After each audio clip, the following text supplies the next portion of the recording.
Good evening. My name is Clay McCauley, and I have the privilege of serving as the Alumni Director for Union Presbyterian Seminary. And one of the things that I have learned in parish ministry is that we don't begin any service or program until the organist says we will begin the program. I believe it was Welford Hobby who said, as you get into the church, and if you as pastor get into any kind of confrontation with the organ always wins.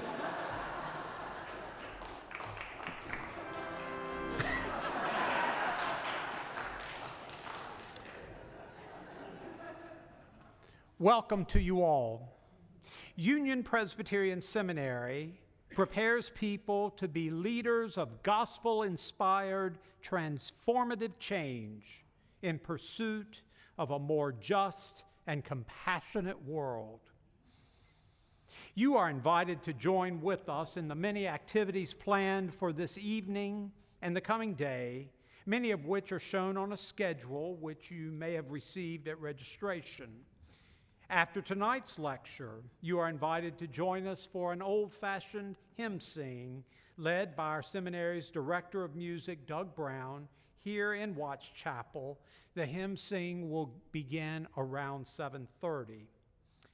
I also wanted to mention that complimentary copies of the recent issue of Interpretation, a journal of Bible and theology, are available for you in the Watts lobby, and they'll also be available in the Holderness dining room tomorrow. The registration desk will reopen tomorrow at 7:45 in front of Holderness of Richmond Hall, where a light continental breakfast will begin at 8 o'clock. Copies of Dr. Thatamanil's latest book and those of Dr. Craig Barnes are available for purchase tomorrow, and a book signing opportunity will occur tomorrow evening after this third lecture on the near end of the quad under the big tent. We will reconvene here in Watts Chapel tomorrow at 9 a.m. for Dr. Thatamanil's second lecture in this series on Desiring Truth, The Quest for Interreligious Wisdom in a Post-Truth Era, a lecture entitled Our Post-Truth Predicament and Etiology. A special reception will occur on Wednesday morning at 10:30 to honor our 2024 distinguished alum, Jimmy Hawkins, and our 2024 Black Alumni Association trailblazer, Leonard Edlow. There will be an opportunity for question and answer with our Sprunt lecturer at the close of our fourth lecture, hosted by Dr. Ken McFadden on Wednesday morning at 9 o'clock here in Watts Chapel. I now call on our president, Dr. Jack Lapsley, who will formally welcome you and host this evening's lecture. Dr. Lapsley.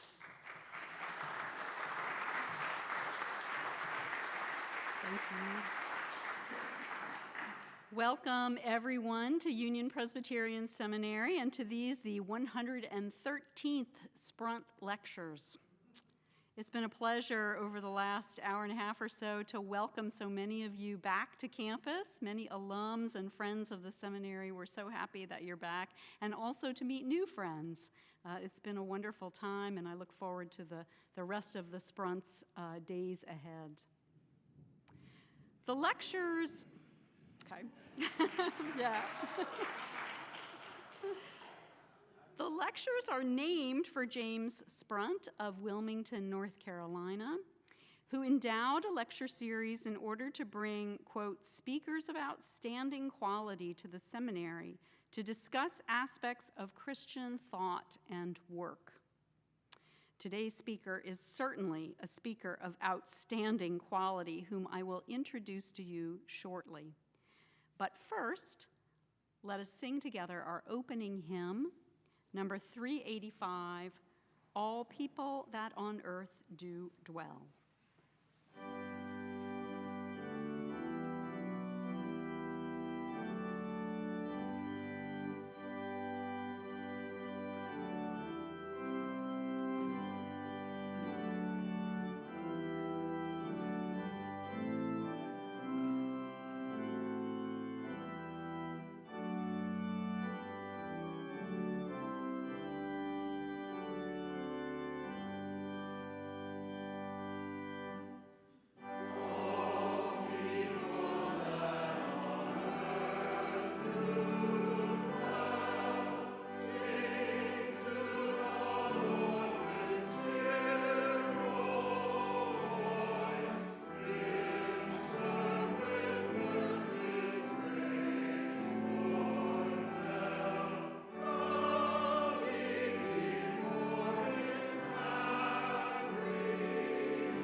Please be seated. Wow, we are a singing people. That was wonderful, beautiful. Let us pray.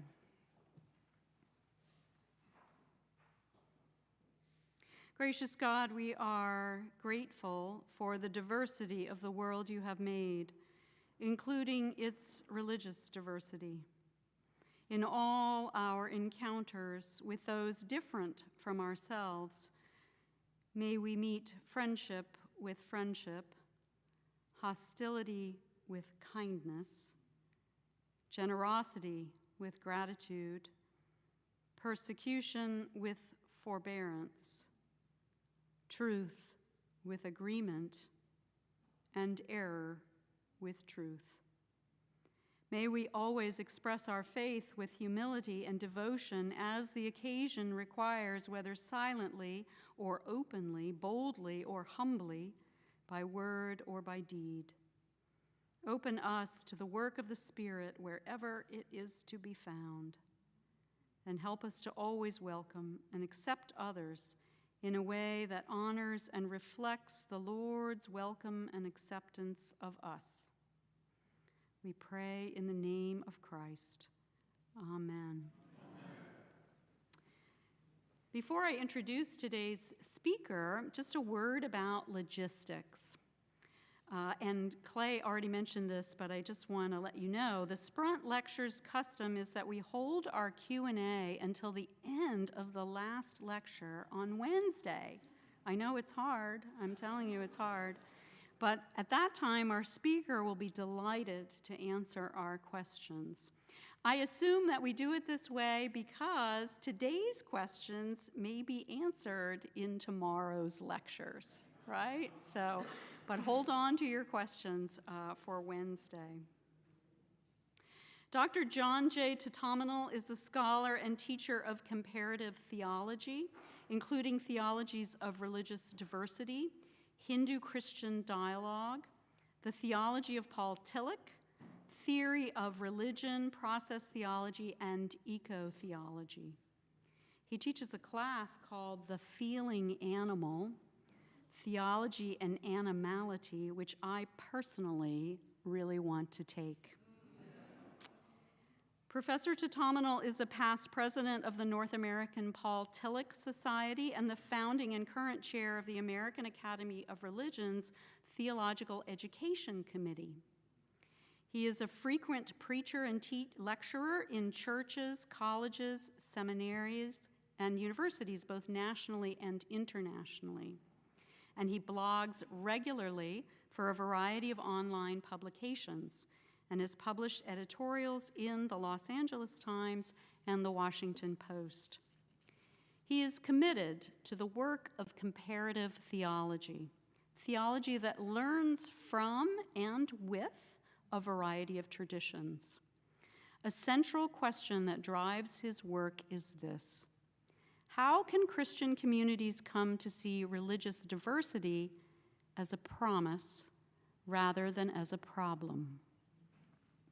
Professor Thatamanil is the author of numerous books in comparative theology, including The Immanent Divine,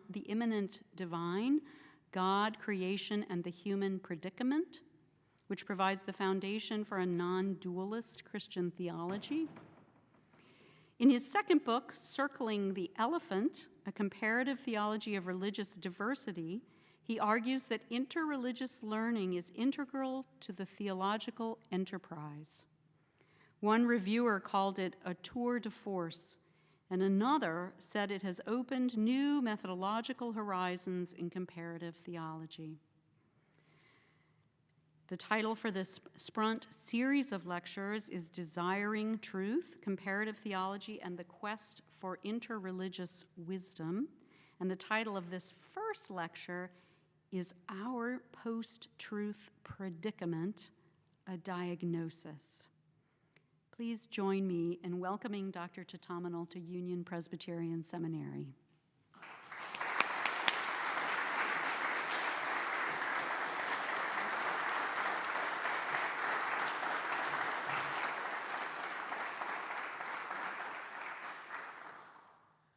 Thank you for that generous welcome, President Lapsley.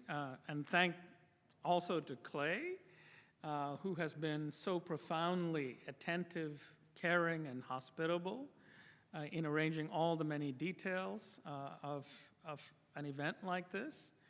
What a blessing he has been to me, and I am so sure also to this community. I have a sense that this community will be in a bit of grief in the coming months, and having met him, I now know why. Evelyn, too, my thanks for functioning as my chauffeur. And there are so many behind the scenes, including, of course, President Blunt and the faculty who issued this invitation. I'm grateful to all. It's an honor to be invited and to speak in this distinguished series. I would like to dedicate these lectures today and in the days coming to the ongoing nonviolent student movements on this nation's campuses and the passion for justice and loving solidarity with the people of Gaza that those protests seek to embody.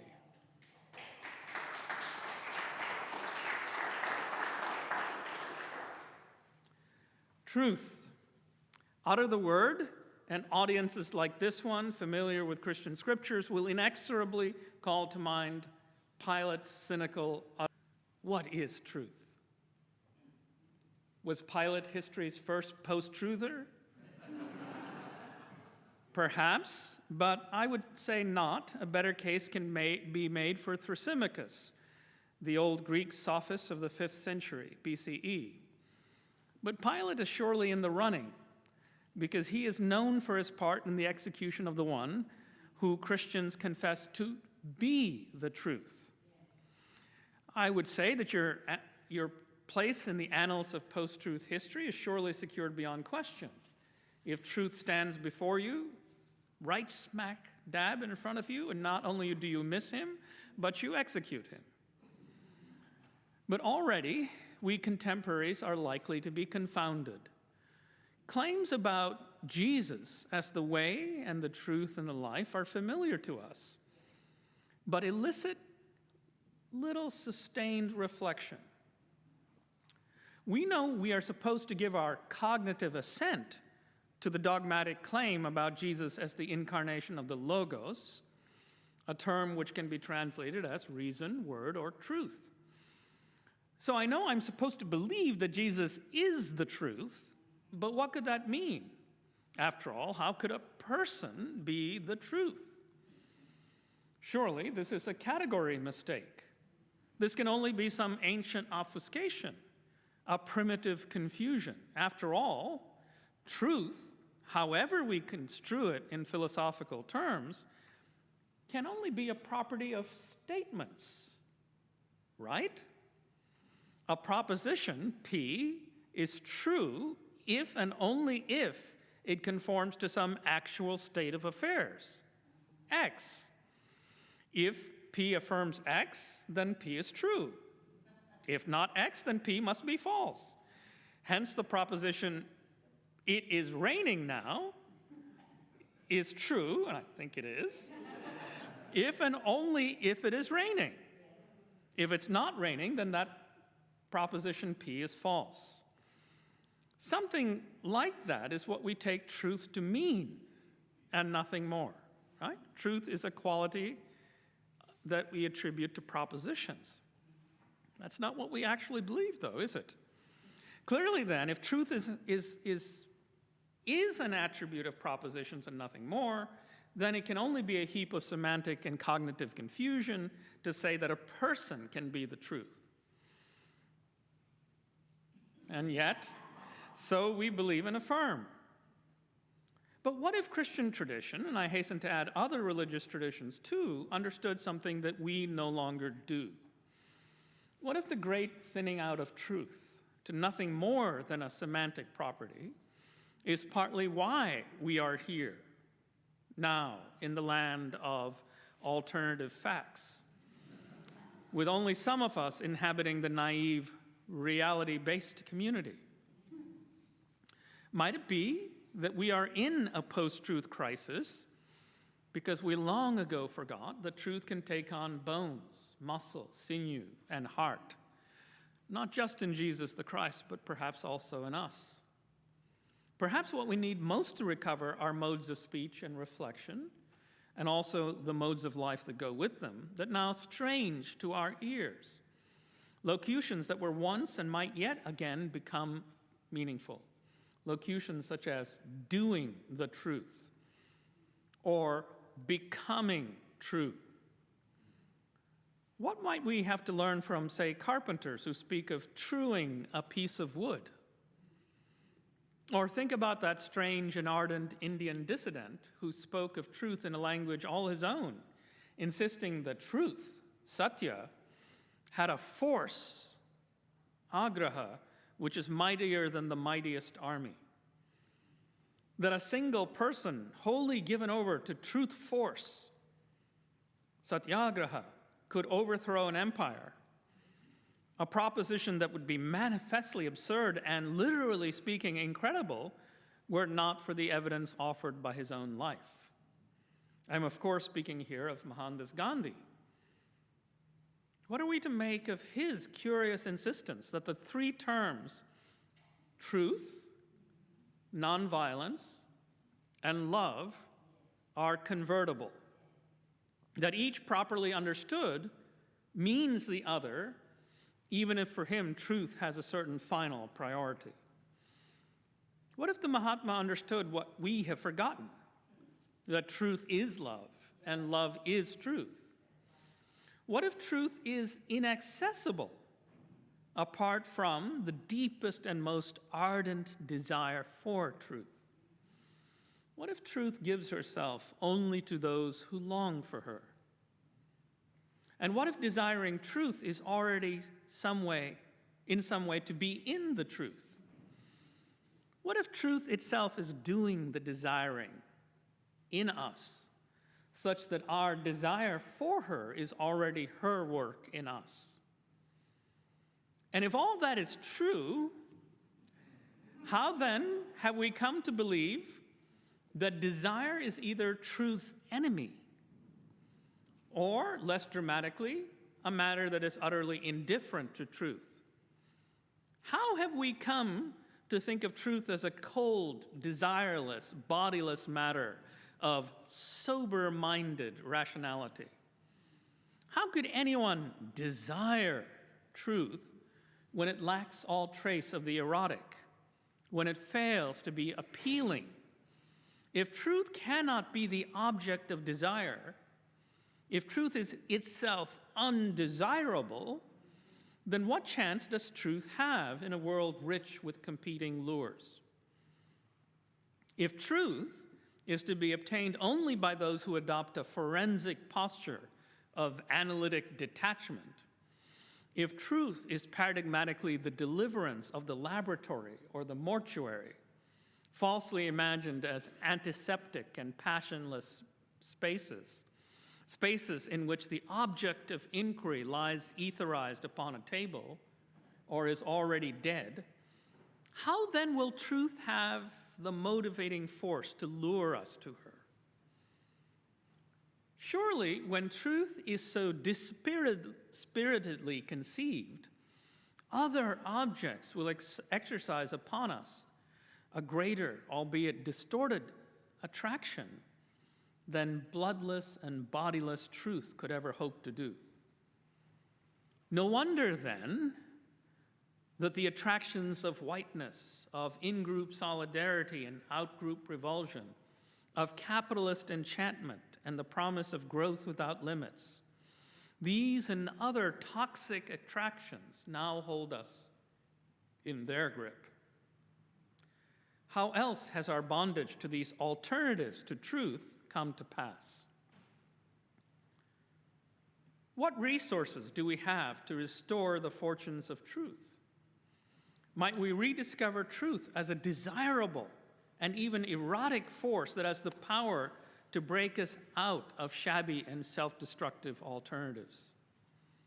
Are there languages of truth in non-Christian traditions that might help us to once more make sense of the now curious language of our own tradition? Perhaps other religious traditions have not lost hold of wisdom that insists that truth is far more, but certainly not less, than a matter of saying of what is that it is, and saying of what is not that it is not. What if by the time we have reduced truth to nothing more than a property of statements, the battle has already been at least half lost? What if, in order to resolve our post-truth predicament, we might need to receive wisdom from other traditions to reactivate possibilities that now lie dormant in our tradition? Possibilities that no longer seem intelligible because we have moved into ways of imagining truth that are quite out of accord with those in which truth might take on flesh and blood. That was a long list of questions. And those are the questions that I mean to probe over the course of the 4 lectures before us. I am a teacher who believes in the power of questions. I'm not going to promise to answer all of them, but we're going to give it a good go. This lecture tonight will offer a descriptive diagnosis of the post-truth condition. Diagnosis is the task today. Tomorrow morning, I will offer an etiology, an account of the root causes of the diagnosis I'm offering tonight. Tomorrow afternoon, I will engage in the work of prognosis. And Wednesday morning's lecture, my final lecture, will deal briefly, because I want to hear from you, with the matter of therapy. How can the patient be treated when the patient in question is public culture as such? As for the genre of these talks, they might be best described as interreligious public theology. It's hard to describe a genre that does not quite exist yet. Public theology, a version of theology of culture, mobilized to address some collective societal problem, has largely been a Christian enterprise. But in a pluralist culture, we stand in need of modes of collaborative thinking that draw resources from more than one tradition. And that is what I will be attempting to do in these lectures. Now, this first lecture will, I'm sad to say, offer an unavoidably grim picture of our current post-truth predicament. As I said, I will undertake the work of cultural diagnosis. While I will acknowledge that there are distinctive features of our moment that aggravate and complicate the fortunes of truth in our time, as my opening invocation of Pilate already suggests, our post-truth problem is not entirely unprecedented. In what follows today, I hope to give a thicker account of post-truth than is typically found in the current literature. As we will see, the literature on post-truth does well to name situations in which persons and communities fall prey to misinformation and disinformation, conspiracy theories, and the widespread unwillingness to acknowledge easily verifiable facts as true when the relevant evidence is widely available. Widespread attacks on the conditions that make the ascertainment of truth possible and the erosion of trust, is all too well acknowledged. Some of the best work on post-truth is demonstrating with alarming accuracy that our post-truth predicament is leading to deteriorating public health, aggravating political polarization, and even threatening national security. All that is excellently done, but understanding the diagnosis and the etiology, the causation, that I'm afraid remains still relatively shallow. Epistemological crisis. That mouthful of a phrase captured wide cultural attention because it fell not from the lips of a philosopher, but an ex-president. Coming as it did in a November 15, 2020 interview with Jeffrey Goldberg of The Atlantic, it drew wide attention in part because we had forgotten that rather recently the US had a president who thought nothing of uttering 7-syllable words. Rather than the serial prevaricator and his monosyllabic pronouncements. A person who has played a considerable role in aggravating our epistemological crisis. So what did Obama mean? And what exactly did he say? Here's how Obama put it. And please do be patient with me for this longer quote, but it's rich.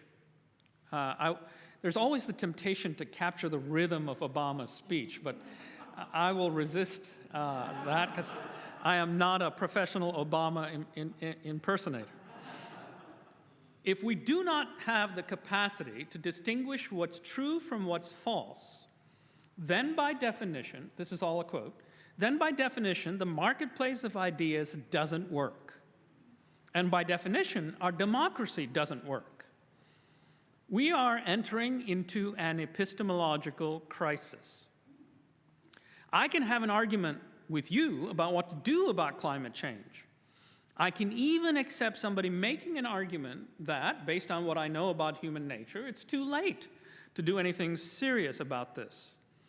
The Chinese aren't going to do it, the Indians aren't going to do it, and the best we can do is adapt.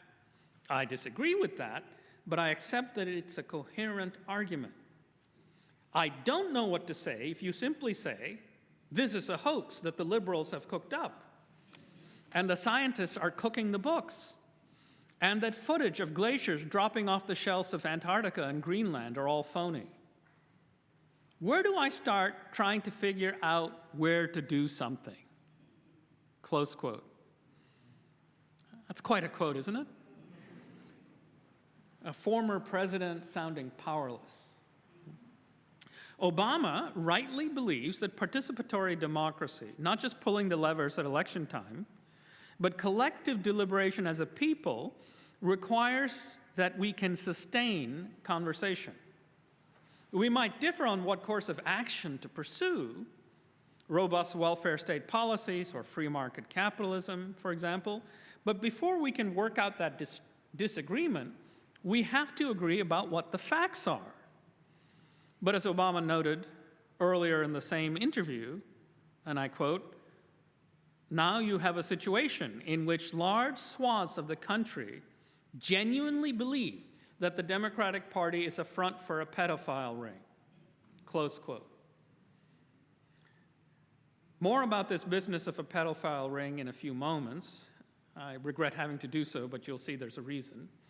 But for now, let's remain a little longer with Obama's usage of the term epistemological crisis. By that term, he is pointing out that we are in a situation now in which we not only disagree about what to do, we also disagree about the facts. Pockets within the nation state have their own facts. Are vaccines against COVID safe and effective? No consensus. We also know that Americans continue to disagree about who won the last election. As late as last November, Newsweek reported that some 40% of Americans believed that the 2020 presidential election won by President Joe Biden was rigged or stolen. 40%! I think that genuinely does constitute an epistemological crisis. But let's not proceed as though we all know what the word epistemological means. In Greek, the term is a compound of logos, study, and episteme, knowing. The term epistemology thus refers to that branch of philosophy that asks about the nature of knowing. What can we know? How do we know what we know? Can human beings have any knowledge at all about the world outside our minds? When we manage to know something successfully, how does that come to be? And when we fail to know something, what went wrong? Philosophers who specialize in epistemology work on those questions.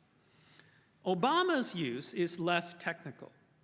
He's referring to a cultural situation in which misinformation, conspiracism, and alternative facts so flood the information commons that we can no longer sort out truth from falsehood. Indeed, there are widespread fears that we have entered a distinctive post-truth moment, a moment in which we no longer care to know the truth, but only what feels true. So, listen to this. Oxford dictionaries made the phrase post-truth their international word of the year in 2016, just 2 weeks before the presidential election. They defined the term as follows, and we're going to work with this definition a lot over the next several lectures. Relating to or denoting circumstances in which objective facts are less influential in shaping public opinion than appeals to emotion and personal belief. Let me read that one more time so that you can get this into your system. Relating to or denoting circumstances in which objective facts are less influential in shaping public opinion than appeals to emotion and personal belief. Let's take careful note of the contrast that this very influential dictionary definition draws between objective facts and appeals to emotion and personal belief. The definition does not bother to spell out what it takes to be a pretty transparent and straightforward contrast between objective facts and appeals to emotion. This distinction is simply taken for granted and as obvious. On this account, that is, even the dictionary definition implies that arriving at truth is a matter of seeking out those objective facts. Appeals to emotion, appeals to what feels true, can only interfere with and impede the quest for truth. So, emotion is either irrelevant or worse, an obstacle to truth. Once the terms of the conversation are spelled out in this way, it's actually impossible to ask whether emotion might actually be an aid to truth. We are not permitted to ask or even imagine a whole host of questions such as these. Is truth-seeking an enterprise that must be entirely devoid of emotions? Are all emotions equally problematic in the quest for truth? Might it be the case that some emotions or dispositions can actually be indispensable for the quest for truth? The dictionary already rules out those questions. If the quest for truth is an activity, an enterprise requiring labor and effort, would we not require some motivation, some kind to take up and persist in truth-seeking activity? What could possibly motivate, drive, and empower the quest for truth apart from some sort of emotion or desire?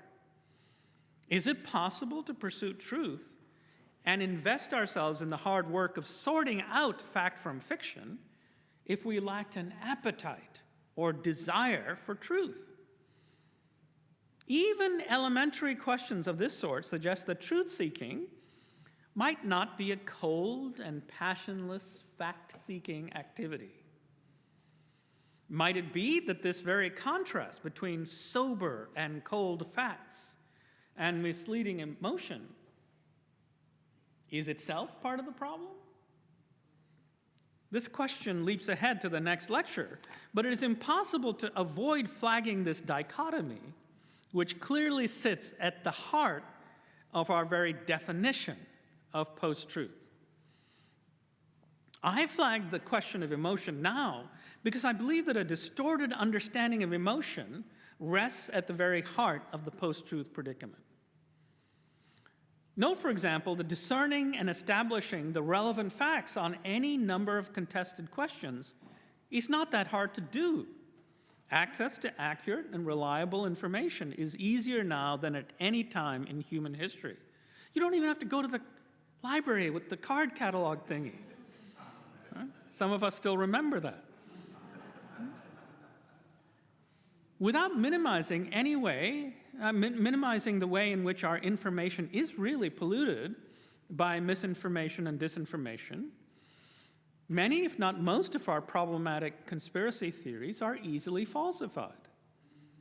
If that is the case, if the truth of the matter is not that difficult to discern, we can only infer that many of us simply do not want to know the truth. Hence, questions of desire and emotion stand at the very heart of the post-truth crisis. They just do. But analysis of the post-truth phenomenon, while cognizant of the role of emotion, proceeds along other lines of inquiry. The dean of post-truth scholarship, Boston University's philosopher of science Lee McIntyre, whom I'll be citing a lot in these lectures, turns our attention to the political meanings of the post-truth phenomena. He writes, and let me quote him again at some length here, quote, "The Oxford definition focuses on what post-truth is, the idea that feelings sometimes matter more than facts. But just as important is the next question, which is why this ever occurs." Okay, that sounds like promising. Right? He's asking the why question. Someone does not dispute an obvious or easily confirmable fact for no reason. He or she does so when it is to his or her advantage. When a person's beliefs are threatened by an inconvenient fact, sometimes it's preferable to challenge the fact. Again, this sounds really good, right? This can happen at either a conscious or unconscious level. Okay, unconscious factors might be at play. But the point is that this sort of post-truth relationship to facts occurs only when we are seeking to assert something that is more important to us than the truth itself.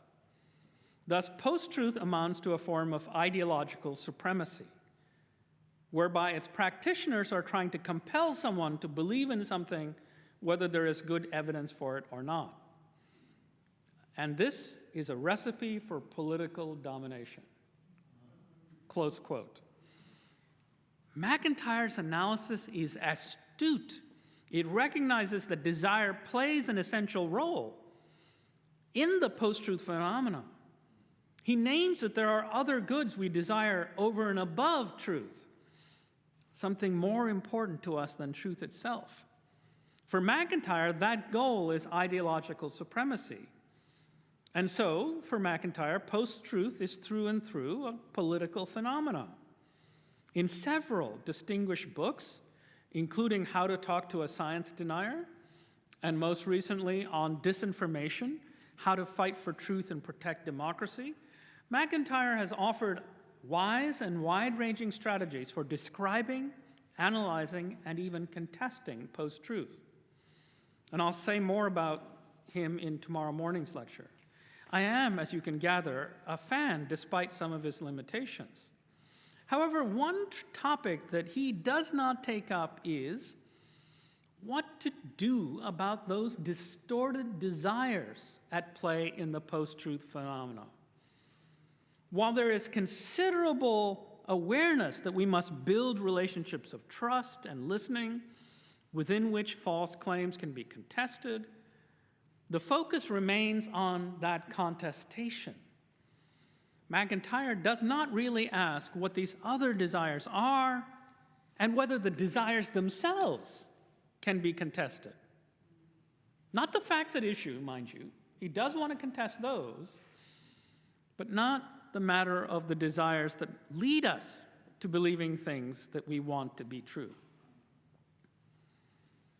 Just to get a sense of just how bad the picture is, let's back up now and return to Obama's statement that, quote, large swaths of the country genuinely believe that the Democratic Party is a front for a pedophile ring.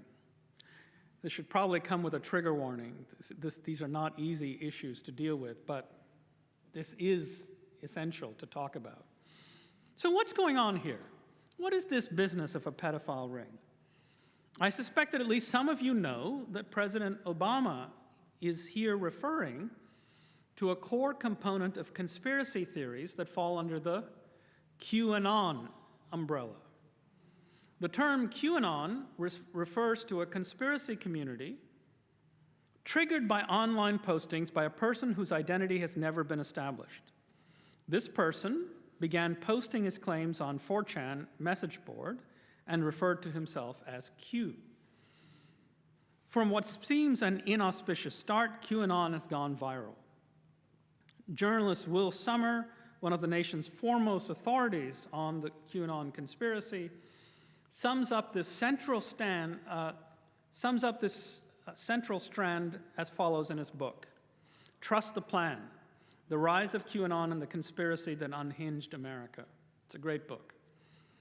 And let me quote from him. At its heart, QAnon has a simple message. The world is run by a cabal of satanic, cannibal pedophiles. From the ranks of the Democratic Party, probably some of you, Hollywood, and global finance, who sexually abuse children and even drink their blood in rituals. The US military, which has resisted joining the otherwise all-encompassing cabal, recruited Donald Trump to run for president to oppose this evil group of elitists. And someday soon, he's going to purge all his foes in a violent, cathartic moment called the Storm, with his opponents ending up either imprisoned in Guantanamo Bay or executed by military tribunals. Then all of the world's problems and yours will be solved forever. Close quote. One core component of this conspiracy names a particular pizza parlor in Washington, D.C. as a central hub in the operation.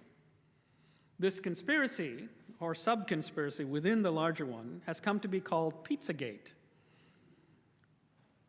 Just add the word gate, and somehow it becomes a thing, after Watergate. Someday soon we'll have a Gate conspiracy.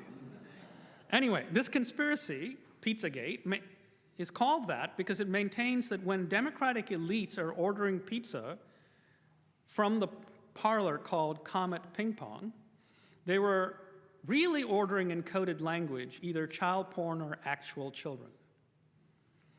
Children are needed because, so the theory goes, that when children are tortured, their bodies release a compound called adrenochrome, which is a highly coveted liquid that celebrities and the world's richest financiers drink to stay young.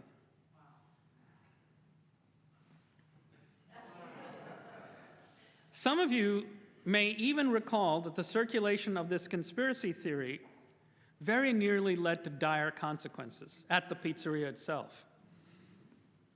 I'll turn to Will Sommer to summarize this episode, and I quote, "In December 2016, Edgar Madison Welch stormed into Comet Ping Pong with an AR-15 rifle, convinced that he needed to rescue the children being abused in the pizzeria's basement. As customers fled, Welch fired shots into a door in an attempt to break into the dungeon. But as he searched through the restaurant, he couldn't find any tortured children. He couldn't even find a basement because Comet didn't have one. Dejected, Welch emerged from the restaurant with his hands on his head and was arrested. The intel on this wasn't 100%, Welch said later. Not 100% indeed. Not much intel work is required to verify whether Comet Ping Pong has a basement. The credibility of the claims at stake in such conspiracy theories is often slim and falsification easy.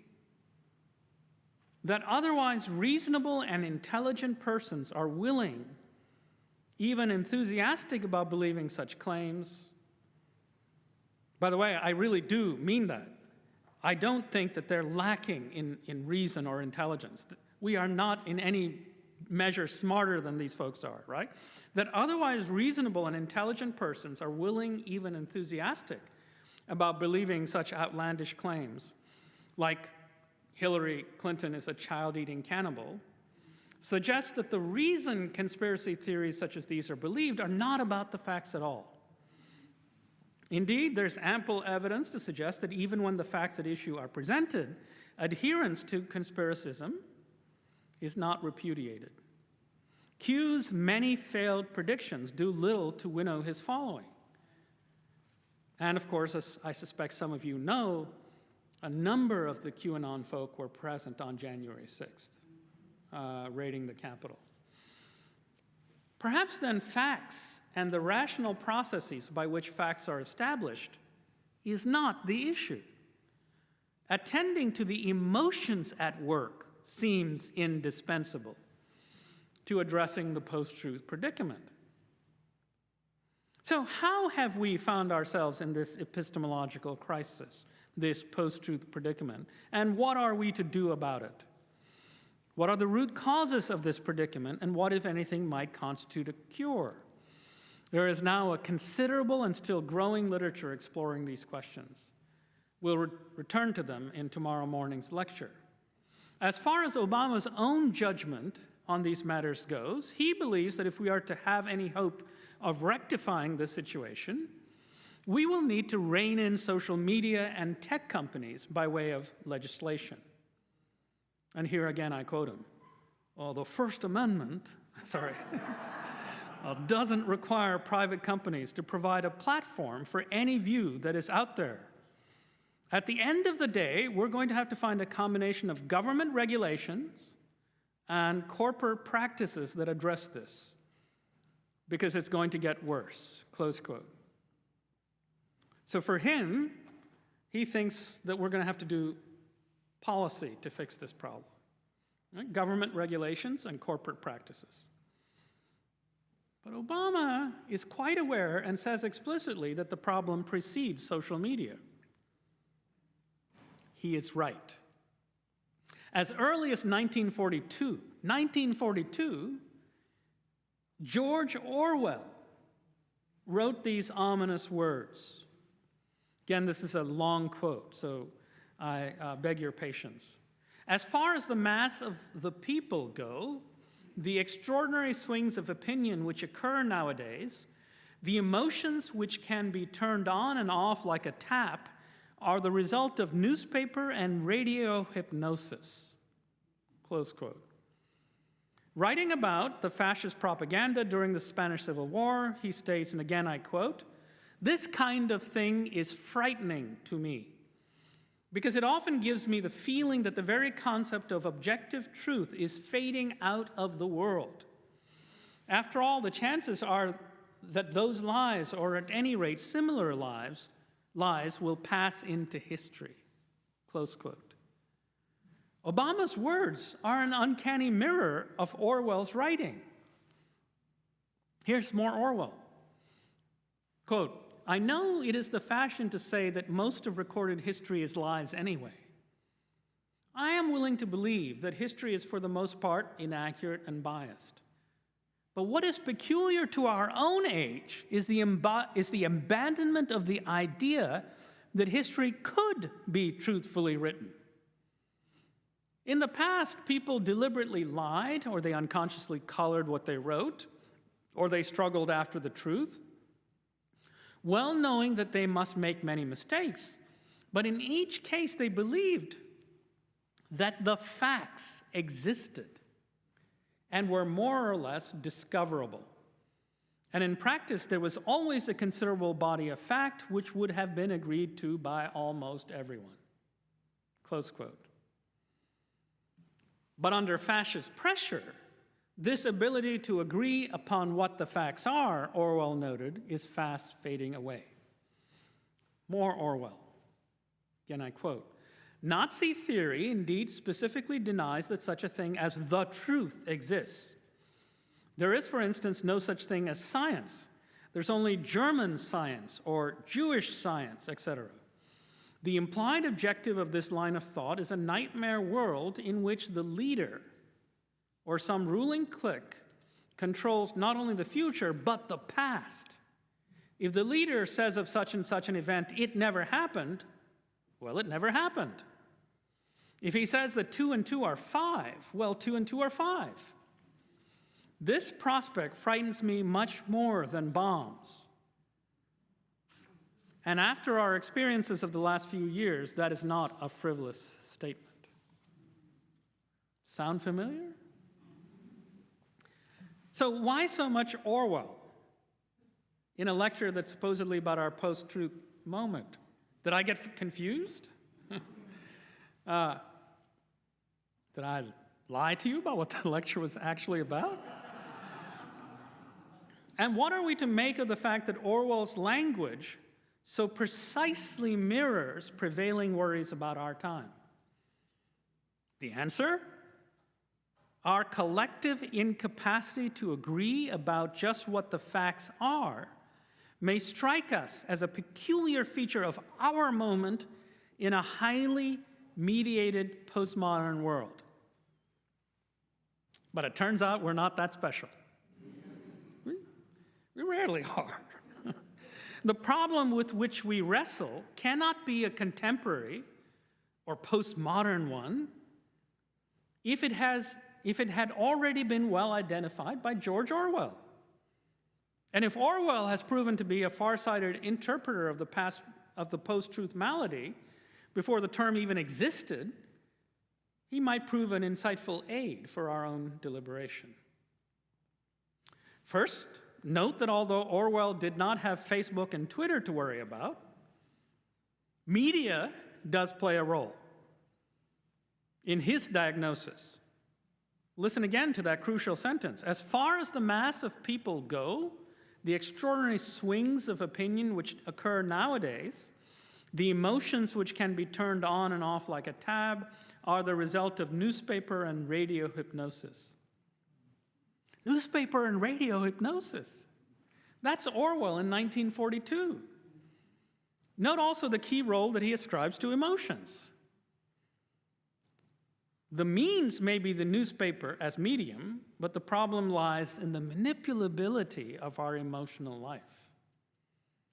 There's a hint that he's aware of that. Now let's listen to another diagnostician at work. But now the year, dear listener, is 1910. And I quote, "To the English voters, their newspaper is their Bible. They take their cue from their newspapers, which latter are often dishonest. The same fact is differently interpreted by different newspapers according to the party in whose interests they are edited. One newspaper would consider a great Englishman to be a paragon of honesty. Another would consider him dishonest. What must be the condition of the people whose newspapers are of this type? These people change their views frequently. It is said they change them every 7 years. These views swing like the pendulum of a clock and are never steadfast. The people would follow a powerful orator or a man who gives them parties, receptions, etc. As are the people, so is their parliament." Anyone want to venture a guess as to who this is in 1910? Nope. Mohandas Gandhi. Here there is mention only of newspapers, not the radio. But note that the problem is not quite as grave as the one Orwell mentions. Gandhi writes, quote, "The same fact is differently interpreted by different newspapers." Orwell's worry is closer to our own. We cannot even agree about the same facts. Still, Gandhi already names that media sources are responsible for wild fluctuations in popular opinion. The interest in arriving at the truth is waning, and as a result, Gandhi already discerns a weakening of democratic possibilities. As are the people, so is their parliament. Orwell and Gandhi share a common concern about the power of media to manipulate popular opinion. Gandhi is more concerned that a people who are so vulnerable to manipulation can hardly be considered free citizens engaged in the shared work of self-government. How can they be said to be free if they're so easily manipulable? So freedom for him is a far richer notion than pulling the lever. You have to be able to engage in discernment in order to be a responsible citizen, and Gandhi is suggesting that the English people don't have such discernment, and so England can hardly be considered free. Orwell also articulates a theme about fascist power, a theme he draws out with haunting efficacy in his classic 1984. Many of us have been keeping this book close in recent years. Let me read this snippet. It was as though some huge force was pressing down upon you, something that penetrated inside your skull, battering against your brain, frightening you out of your beliefs, persuading you almost to deny the evidence of your senses. In the end, the party could announce that 2 and 2 made 5, and you would have to believe it. It was inevitable that they should make the claim sooner or later. The logic of their position demanded it. Not merely the validity of experience, but the very existence of external reality was tacitly denied by their philosophy.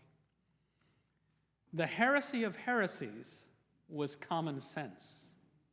Close quote. Fascist power bends reality to its will. If the work of truth-seeking is to see that we mold ourselves to the shape of reality, what I call the work of comportment, in the hands of the party, that work is reversed. We are not comported to reality, but reality to us. Now, we are now well aware of the fact that the party invites us to deny the evidence of our senses. If the party tells us that the inauguration of the 45th president had the largest turnout ever, and your eyes tell you otherwise, your eyes, the party not only denies what you have seen, but it goes out of its way to present you with alternative facts. The phrase Kellyanne Conway used to explain Press Secretary Sean Spicer's peculiar claims. He was just presenting alternative facts. This was, of course, in 2016. But consider what took place in 2004 in the administration of George W. Bush. The journalist Ron Suskind, writing about the role of faith in W's presidency, reports on a conversation he had with an unnamed presidential aide. Listen. The aide said that guys like me, reporters, presumably like me too, professors, right? The aide said that guys like me were in what we call the reality-based community, which he defined as people who believe, this is quote, who believe that solutions emerge from your judicious study of discernible reality. I nodded and murmured something about Enlightenment principles and empiricism. He cut me off. This is the aide again. That's not the way the world really works anymore, he continued. We are an empire now, and when we act, we create our own reality. And while you're studying that reality, judiciously as you will, we'll act again, creating other new realities, which you can study too. And that's how things will sort out. We're history's actors, and you, all of you, will be left to just study what we do. Close quote. As a scholar committed to what I hope is a judicious study of discernible reality, I do indeed take myself to be a member of the so-called reality-based community. Maybe many of you are too. I love being part of the reality-based community. But this presidential aide, and the speculation has centered on Karl Rove, believes that power can materially change the facts on the ground and thereby create our own reality. Orwell's words turned out to be prescient indeed. Those who wield power are perhaps unlikely to speak as frankly as the aide in question, but power, controlling power, dominating power, believes that it can mold reality to its will. Truth on this account becomes irrelevant. Truth is what power says it is.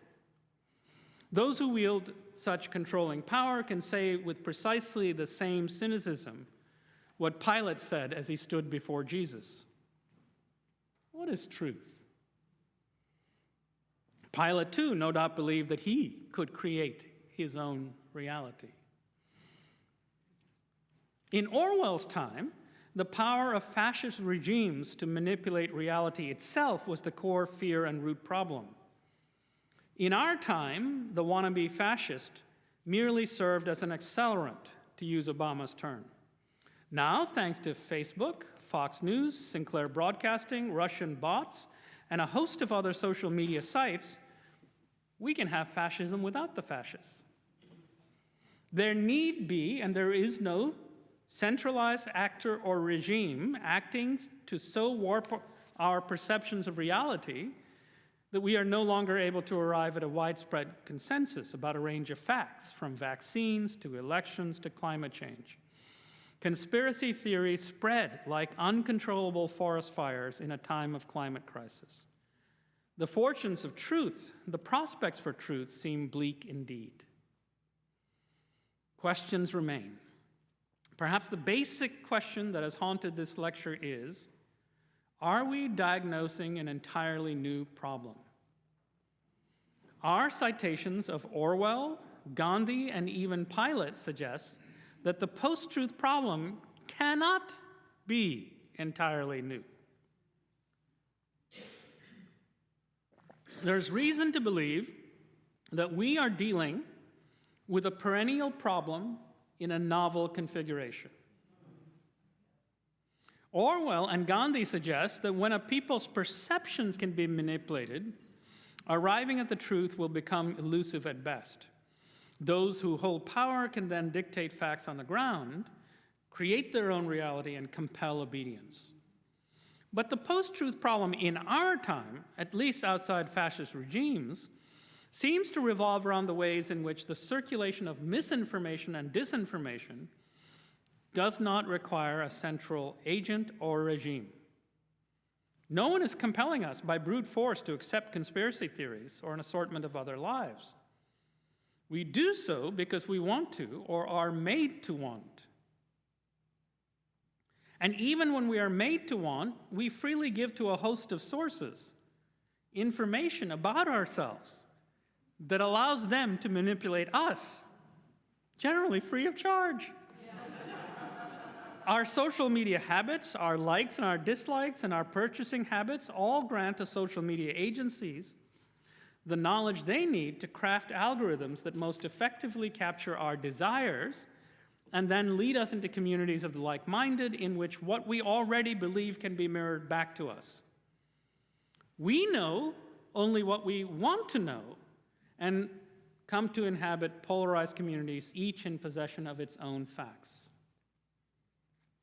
Now, as I conclude this lecture, let me ask one more critical question. Is post-truth a problem that afflicts only the American right? The examples I have mentioned thus far, QAnon conspiracism, vaccine denial, climate denial, and election denial, are incontestably to be found largely on the American right, with vaccine denial being the most prominent exception to this rule. There are many in the health and wellness community that are very suspicious of vaccines on the left. So these are the matters of concerns that are typically included in the post-truth literature about what post-truth is. Right? Election denial, vaccine denial, conspiracy theory, QAnon, etc. But what about other widely accepted lies? Lies to which many of us give our tacit or even explicit assent. Lies that serve to organize our lives together.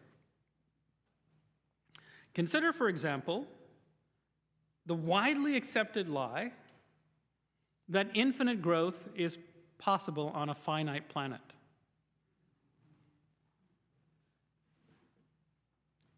It's the very basis of our economic system. We measure the health of an economy by GDP growth, and each year that GDP growth has to be higher, right? And we believe that this is possible on a finite planet. Curious. Global neoliberal capitalism, which governs the whole of our lives together, is based on this lie. A lie whose unchecked and uncontrollable momentum is bringing the planet to, or perhaps even past, the brink of collective ecocide. Recall the widely quoted phrase, "It is now easier to believe in the end of the world than the end of capitalism." How about that for a lie? This commitment to unchecked and unlimited growth is, of course, only part of the system of organized lies that is contemporary neoliberal capitalism. That system also includes the system-defining lie that our collective public good can only emerge if we are left in the disposal of a free and entirely unregulated market. Right? Somehow, if each of us pursues our private good, the market will somehow magically, through the operations of the hidden hand, bring about the collective public good. You believe that one? I got a piece of a bridge to sell you. Then, it's hard to imagine a more powerful or pervasive falsehood than that one. Consider also the lie of white supremacy, which is also not just a problem that affects them and not us. We continue to live inside structures and ways of imagining ourselves under the power of the category race, which perpetuate forms of violence that systematically continue to advantage some at the expense of others. These and other such falsehoods distort and tear apart the fabric of our lives together in ways that are arguably far more problematic than the conspiracy theories that claim so much of our attention in post-truth literature. It's easy to say that this is about them, right? The falsehoods that are placed in the post-truth bucket represent only a trickle in a veritable flood of untruth that structures our life together. If talk about post-truth is limited to misinformation, disinformation, and what gets counted as alternative facts, then our diagnosis of the contemporary moment will remain partial at best. The regime of the lie is subtler and more pervasive than we believe. To imagine that the lie has its grip only on them and not us is itself a lie. The severe distortions that fall under the post-truth umbrella are, in my mind, important to talk about, but they are only extreme examples of broader vectors of distortion that cannot be left out of a complete picture. The power of these many falsehoods, many of which make the big lie of election denialism seem minuscule in comparison, should alert us to the truth that broader forces are at work than get named in the post-truth literature. Examining post-truth phenomena is nonetheless important because such scrutiny can offer us a focused lens by which we can understand regimes constituted under the power of vaster lies. The pervasiveness of the falsity structuring our life together suggests that something more than a matter of securing the facts is at stake. The core problem seems far graver and points to a profound and active disinterest in the truth and a deep and abiding captivity to other enchantments, other desires. That many in the post-truth literature find themselves enamored by George Orwell is instructive, even if the right conclusion is not drawn therefrom. There is an inarticulate awareness in the literature that the post-truth problem can't be new if Orwell is already onto it. And if the problem isn't novel, then it's unlikely that its causes and cures will be new either.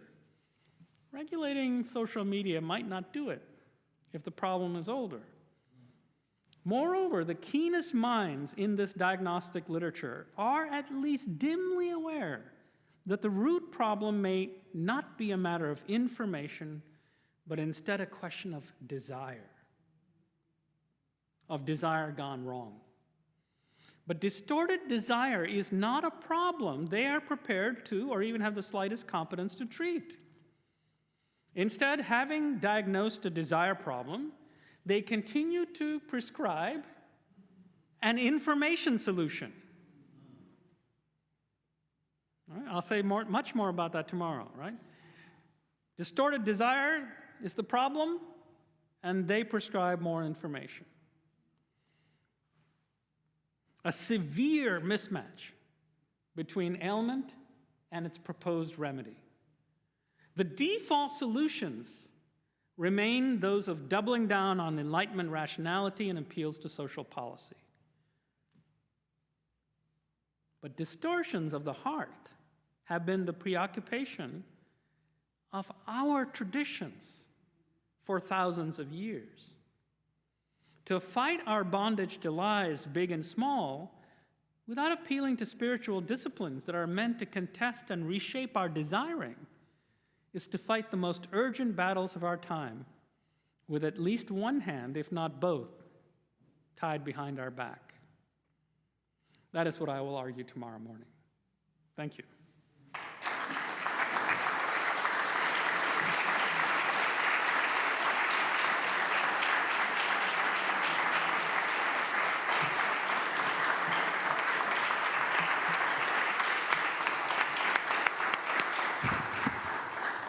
Thank you so much for that very, very rich lecture. Gives us a lot to think about. It was indeed, as you said, a grim diagnosis, but it leaves us with great anticipation for the days to come for some treatment and prognosis. So we will look forward to those with great anticipation. Friends, after we sing our last hymn, through these doors is a light reception to which you are all warmly invited. So let's close our time of worship with, I believe it's hymn 100.